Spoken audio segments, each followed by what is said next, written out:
History for the most part is taking a look into the hundreds of endless civilizations and societies through the many ages to see how they developed, shown off their power and technologically advanced themselves against their neighbors, friends, and enemies alike. And what better way to show off your might of your nation against your enemies than through the means of war?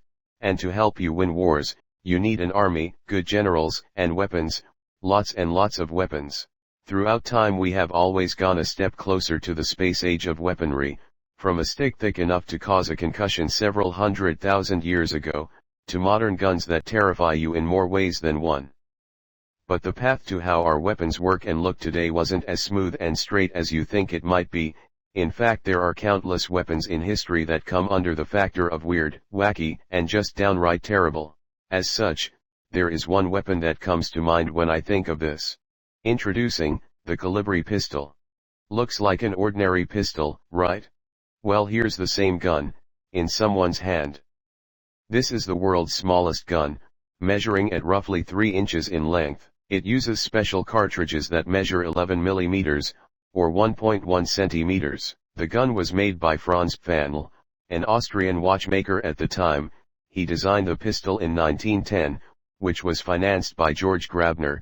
The gun would later be produced in 1914, just shy of the First World War, and only 1,000 of these guns were ever produced, making it a somewhat questionable collector's item. However, due to having the same nature as a pencil in school when you drop it on the classroom floor, some of these have either been lost, destroyed, or taken as souvenirs via soldiers of invading nations from both world wars. But there is one thing I haven't touched yet on this gun. With the tiny size, and lack of mass production, what was it that the Kolibri was actually good for? It was originally designed as a form of self-defense from thieves or muggers. The size was convenient enough for women to conceal the gun inside her handbag or purse, but the sheer size of the gun did not make the mugger deter from their goal a majority of the time, and with the bullet only being 2.7 millimeters and with a velocity of 200 meters per second, it wouldn't even penetrate the attacker's clothing. You could do some damage if you shot at their face, and even then you better hope a bullet had hit them, because this gun was inaccurate as hell. Also, you may think, but 200 meters per second is fast, how can the bullet not pass through clothing? The average bullet speed is far greater. At 1,700 miles per hour, an ordinary bullet would fight through more thieves and muggers than this thing ever would be able to.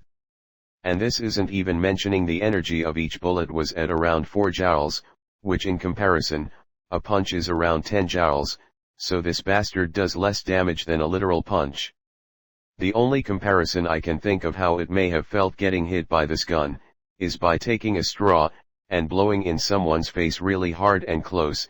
It will take them back for a second, and probably ask you to stop what you are doing. I could talk about this for hours because the gun is just so bizarre, yet it is incredibly interesting to know how it can be so cleverly designed and so cleverly useless at the same time. But anyway, I believe that's all for this video. Hope you enjoyed this one, and thank you for watching.